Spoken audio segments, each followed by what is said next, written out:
Haleluya, Shalom Bapak Ibu Saudara yang dikasihi Tuhan. Apa kabarnya pada pagi ini? Saya percaya kita semua diberkati Tuhan berlimpah sehingga bersuka cita penuh. Baiklah, kita akan mulai ibadah kita pada pagi hari yang indah ini. Sebelumnya kita akan satukan hati kita berdoa. Terima kasih Tuhan, kami sungguh mengucap syukur atas segala kebaikan Tuhan. Sebab hidup kami ini semata-mata hanya karena oleh kebaikan Tuhan. Dengan apa kami balas segala kebaikan-Mu Tuhan, biarlah hidup kami memuliakan Engkau. Ini kami Tuhan, kami mau memulai hari ini bersama dengan Tuhan. Memuji-muji Engkau dan mendengarkan firman-Mu. Hadir di tengah-tengah kami Tuhan, berkarya dalam hidup kami. Di dalam nama Tuhan Yesus, mari kita yang siap mempersembahkan ibadah kita yang terbaik bagi Tuhan. Bersama saya kita katakan, amin. Haleluya, haleluya.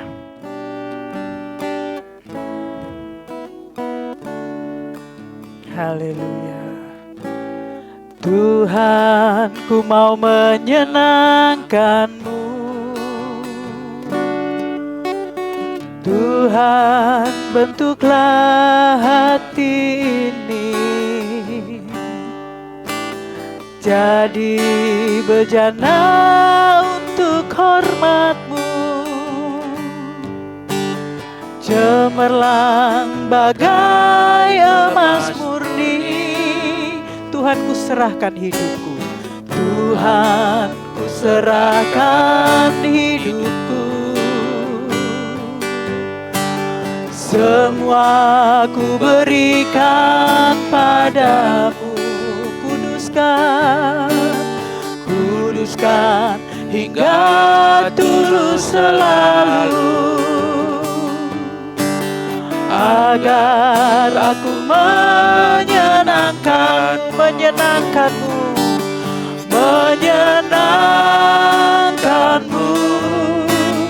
senangkan-Mu. Hanya itu kerinduanku,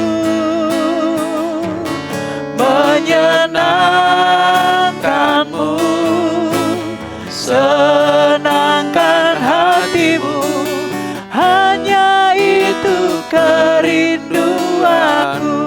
menyenangkan-Mu, menyenangkan-Mu, senangkan-Mu. Hanya itu kerinduanku, menyenangkan-Mu, menyenangkan-Mu, senangkan hatimu. Hanya itu kerinduanku, hanya itu Tuhan, hanya itu kerinduanku. Hanya ini Tuhan, hanya itu kerinduanku. Haleluya, haleluya. Mari kita satukan hati berdoa. Tuhan, kami rindu bersekutu dengan Engkau, dan pagi ini dalam persekutuan ini mendengarkan pengajaran dari firman Allah. Biarlah Engkau Tuhan berbicara di tengah-tengah kami. Amin. Dalam saluran kami ini Tuhan bekerja. Kami siap mendengarkan kebenaran daripada-Mu. Di dalam nama Yesus Kristus kami berdoa. Sama-sama kita katakan amin. Haleluya. Selamat Jumat subuh teman-teman semua, Bapak Ibu. Pagi ini di awal hari ini kita belajar Amsal sukses. Saya sebut Amsal sukses. Amsal artinya itu perumpamaan, kiasan, figurasi yang berisi tentang bagaimana berhasil dan sebaliknya kenapa orang gagal. Itu di dalamnya. Maka di kitab Amsal ini banyak nasihat yang berasal dari hikmat yang juga itu ditopang oleh pengalaman si pembuat Amsal dan pengamatan dia terhadap dunia sekitar. Jadi ini adalah hikmat kebenaran yang tidak diragukan lagi, tidak disangsikan lagi. Sudah pasti demikian akan terjadi gitu. Maka hari ini kita belajar nasihat untuk sukses ya. Haleluya. Saudara yang dikasihi oleh Tuhan, jalan bijak menuju sukses, Amsal 11 ayat 30 berbunyi, Hasil orang benar adalah pohon kehidupan. Dan siapa bijak mengambil hati orang. Apa arti ayat ini ya? Kira-kira gini maksudnya.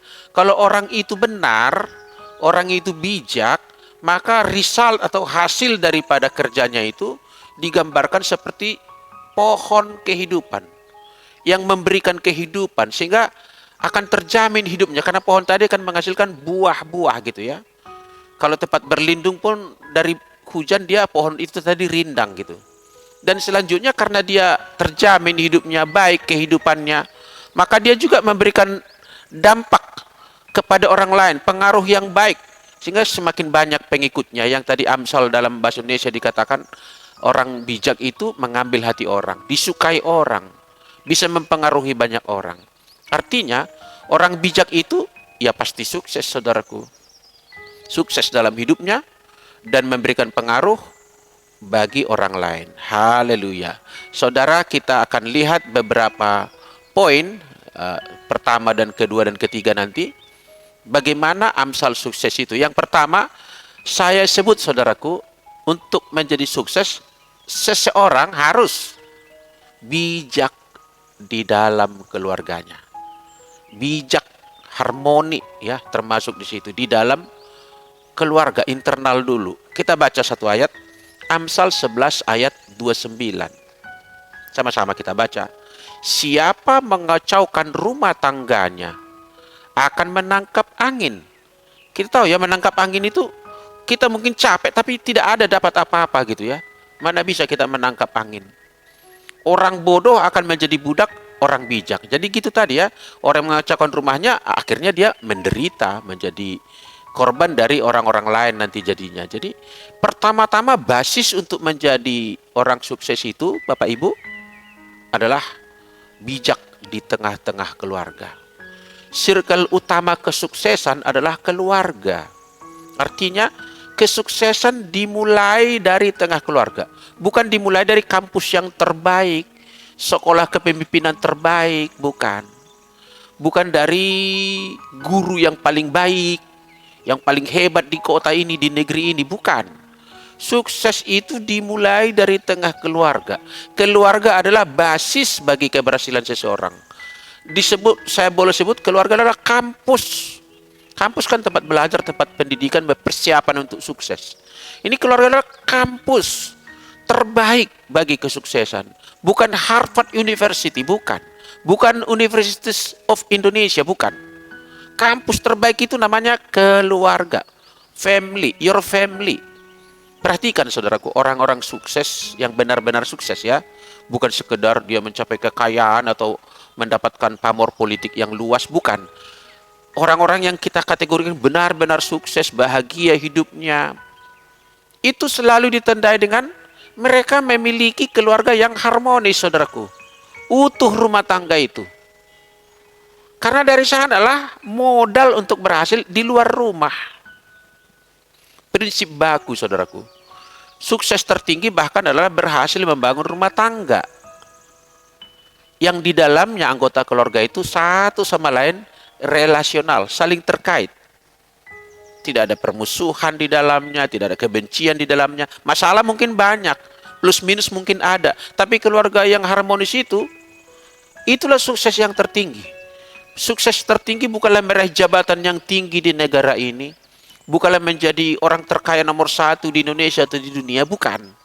Sukses tertinggi bagi saudara, bagi saya adalah ketika kita berhasil membangun keluarga yang harmonis. Disitulah ada kekuatan. Saudaraku bisa punya banyak teman di luar sana, tapi kekuatan sejati di tengah keluarga, saudaraku. Di tengah keluarga. Disitulah kekuatan untuk sukses di luar. Artinya pangkalan menuju sukses keluar dimulai dari keluarga yang kokoh. Jadi salah satu konsentrasi gereja adalah membina keluarga. Membina keluarga. Kita lihat dulu satu gambar ini. Ini gambar kapal induk ya. Gambar kapal induk. Saya sebut keluarga bagaikan kapal induk. Pangkalan dia itu. Nah, kita lihat di situ gambar itu adalah pesawat-pesawat tempur ya, yang sedang parkir ada, yang sedang take off itu juga ada. Nah saudara, sejauh apapun pesawat-pesawat ini akan bermanuver, pergi kemanapun sejauh dia akan pergi bermanuver, pada gilirannya, pada waktunya harus kembali ke kapal induk. Enggak di luar terus dia. Gambaran yang lain, burung-burung itu pun pada waktunya kembali ke sangkarnya. Jadi ada pangkalan, ada base-nya saudaraku. Ada basisnya. Dan keluarga. Manakala keluarga ini sudah berantakan, maka kebahagiaan akan merosot, daya juang akan turun, banyak hal kita jadi terkuras energinya untuk hal-hal yang internal, akan konsentrasi ke dalam. Jadi kalau sudah kuat di dalam, baru bisa kuat keluar, menjelajah. Seluas apapun kita bisa melangkah di tengah dunia ini. Yang kedua, kita tidak panjang-panjang. Kita baca Amsal 18 ayat 24 dengan judul bijak berteman saya sebut. Tadi bijak dalam keluarga. Ini sekarang bijak dalam berteman. Amsal 18 ayat 24. Ada teman yang mendatangkan kecelakaan. Ada itu. Tetapi ada juga sahabat yang lebih karib daripada seorang saudara. Ya. Berarti kita harus selektif saudaraku dalam membangun pertemanan. Membangun jaringan gitu ya di luar keluarga kita. Kita boleh merangkai network seluas-luasnya, punya banyak kawan sebanyak mungkin, punya banyak opportunity dengan pergaulan yang luas. Tetapi harus bijak membangun relasi. Sebab di antara yang kita kenal itu ada yang hanya kenal sebatas kenal biasa gitu. Tapi ada juga kenal menjadi lebih baik, itu namanya menjadi teman. Di antara teman-teman banyak nanti terseleksi ada sahabat saudaraku, ada levelnya semua itu. Nah, orang sukses tidak hanya punya basis keluarga yang hebat, tapi dia juga punya circle persahabatan, pertemanan. Enggak bisa kita sukses kalau tidak punya teman, saudaraku. Tidak punya kawan, tidak punya jaringan. Anda boleh ahli, skillful, terampil. Tapi kalau tidak punya sahabat di luar sana, tidak punya jaringan, kita akan terhalang mengaktualisasikan diri kita. Kita akan terhalang menjual gagasan atau ide kita. Sempit wilayah kita berkembang. Maka kita harus maintain sahabat kita, maintain pertemanan kita, maintain lines kita. Jangan gini ya, aku udah berhasil kok menjual sesuatu kepada dia, udah bye-bye. Enggak. Someday mungkin Anda butuh dia lagi. Cepat atau lambat kita mungkin akan membutuhkan kenalan lama, kalian yang lama dulu. Maintain saudaraku. Maintain. Jangan percumakan persahabatan, jangan abaikan persahabatan, jangan remeh. Kita harus bisa bersahabat itu walaupun berbeda pandangan, berbeda suku, berbeda agama, berbeda gereja, berbeda politik. Jadi kita harus bijak berteman. Udah banyak, tapi sebagian itu menjadi cycle inti kita. Yang saya sebut sahabat sejati.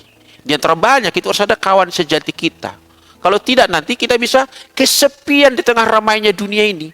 Banyak kawan, tapi kita lonely. Orang-orang yang bunuh diri itu biasanya adalah karena tidak terkoneksi dengan siapapun dia. Kawannya mungkin banyak. Mungkin juga dia pejabat, anggotanya banyak. Artis mungkin. Fansnya banyak di berbagai negara. Tapi bunuh diri juga, overdosis juga. Kenapa? Tidak ada cycle yang benar-benar dia terkoneksi. Yang dia bisa merasakan dia, tanpa dia aku tidak lengkap gitu ya. Aku perlu dia, dia sahabatku, tempatku curhat. Dan aku pun mengerti dia, aku pun tempat dia curhat, bolak-balik begitu. Itu perlu saudaraku. Serohani apapun tinggi kerohanian kita tetap butuh sahabat. Kita nggak bisa lonely. Setinggi apapun jabatan kita butuh sahabat. Sahabat sejati adalah rekan yang sepadan dalam kebenaran. Saya buat bahasa umum saja, sepadan dalam kebenaran. Mungkin berbeda profesi, berbeda tingkat pendidikan. Sebisa-bisanya sih satu iman, tapi mungkin juga ada sahabat kita beda agama, saudaraku. Maka saya sebut di sini rekan yang sepadan dalam kebenaran. Beda suku, beda agama, beda profesi, tapi sama-sama kita daya juangnya sama, kejujurannya dipertahankan, kesetiaannya ada gitu ya. Itu maksudnya sepadan. Sama-sama menjunjung kemanusiaan, sama-sama menjunjung kebenaran, dimanapun orang itu bisa jadi sahabat itu. Memang sebisanya sih satu iman itu jauh lebih baik. Sebab supaya cycle bersahabat itu juga membangun nilai-nilai kerohanian yang berjalan bersama. Jadi butuh teman, saudaraku. Saudara nggak bisa berhasil seorang diri. Skillful Anda hebat pun kalau tidak punya sahabat, payah itu, payah. Anda bisa kesepian di tengah hiruk pikuknya kota Medan ini. Kita lanjut, saudaraku. Nomor 3, bijak terhadap diri sendiri. Yang pertama tadi bijak di dalam keluarga, bijak berteman. Yang ini bijak untuk diri sendiri. Bijaknya di sini apa ya? Antara lain saya mulai dengan uraian, jangan memanjakan diri. Kalau Anda mau sukses, jangan manjakan dirimu. Orang sukses tidak keras kepada orang lain, tapi lembek kepada diri sendiri. Nah ini salah ini. Ada banyak komandan-komandan itu keras sama anak buahnya, tapi kepada diri sendiri lembek. Dia menuruti kesenangannya, bangunnya lebih lama, tidurnya lebih cepat, mager, malas bergerak. Itu nggak bisa sukses, saudaraku. Orang sukses itu tidak memanjakan dirinya. Kita harus keras juga terhadap diri kita sendiri. Atlet-atlet itu bertanding 90 menit atlet bola. Latihannya berbulan-bulan. Rata-rata 1 bulan latihan mereka 40 jam. Tandingnya cuma 90 menit. Penari balet, mereka hanya show itu mungkin 15 menit. Latihannya 100 menit 1 hari. Anda harus keras kepada diri sendiri. Tidak ada prestasi. Kalaupun keluarganya hebat, kawannya banyak, tapi kalau nggak tegas kepada diri sendiri, nah di sini penting ini diperhatikan. Tipikal orang sukses adalah mereka disiplin, disiplin waktu, disiplin keuangan, disiplin apa lagi?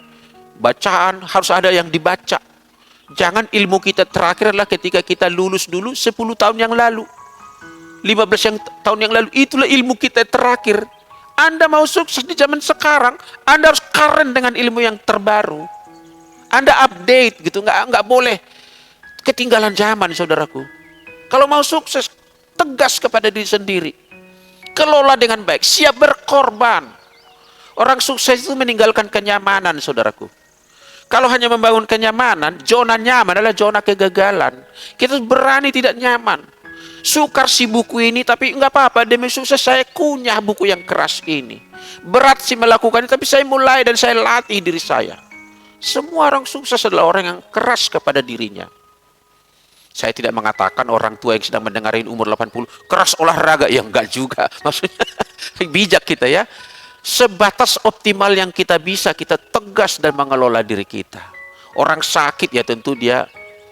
Dan mungkin juga kalau memang tidak pulih lagi, tidak bisa lagi sedia kala kita berlari ke sana kemari, keras kepada diri sendiri bisa diterapkan, mengubah kegiatan saya. Yang tadinya kegiatan di luar rumah, oleh karena kesehatan saya, kegiatan sekarang di dalam rumah. Tetap ada yang ditegasin kepada diri sendiri. Ada keras kepada diri sendiri. Enggak boleh lembek kepada diri. Enggak boleh kita turut-turuti kemauan diri. Kalau maunya lebih bagus tidur, saudaraku. Diri ini kan maunya disenang-senangkan, tapi orang sukses adalah meninggalkan kenyamanan. Saya mau nyebut kalimat bijak di sini, saudaraku. Dirimu sendiri adalah penentu suksesmu. Dirimu sendiri. Anda boleh punya keluarga hebat, orang tuamu kaya, saudaramu semua orang hebat, kawan-kawanmu pun hebat, berbagai kemampuan ada di sekitarmu. Semua mereka baik kepadamu, mendorong kamu, mensupport kamu. Tetapi akhirnya kesuksesan itu berpulang kepada dirimu sendiri. Pada akhirnya sukses adalah urusan privat. Urusan privat. Meskipun dikelilingi keluarga dan networking yang hebat, tetaplah bahwa sukses bukanlah fortune, bukan keberuntungan, bukan laki, bukan sebuah nasib, bukan sebuah warisan. Sedih loh saudaraku. Sedih melihat ada banyak orang dari keluarga sukses, orang tuanya sukses, ayah dan ibunya, saudara-saudaranya mungkin kakak abangnya juga sukses, tapi dirinya sendiri gagal. Ini kasihan ini. Kasihan ini. Padahal dia dikelilingi orang hebat. Bapaknya bertalenta, mamanya orang hebat. Saudaranya juga hebat. Tapi dia sendiri. Ah, ini hati-hati nih. Sebab pada akhirnya kesuksesanmu berpulang kepada dirimu sendiri, saudaraku. Bukan kepada orang lain. Saya cerita tadi malam saya mengikuti TED Talks di YouTube. TED Talks ini adalah channel berbagai orang dari berbagai profesi dengan sukses story mereka, pengalaman-pengalaman mereka, kemampuan-kemampuan mereka, testimoni mereka, pengajaran mereka. Nah, itu diracik gado-gado di situ berbagai macam.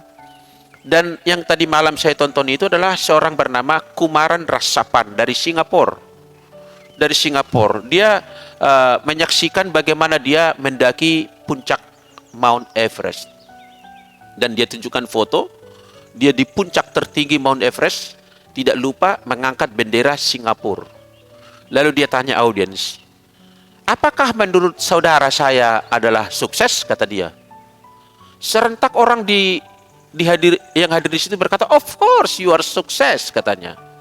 Lalu dia berkata setelah diam sejenak, tetapi Anda harus tahu, saya telah melewati banyak sekali kegagalan, banyak sekali pengorbanan.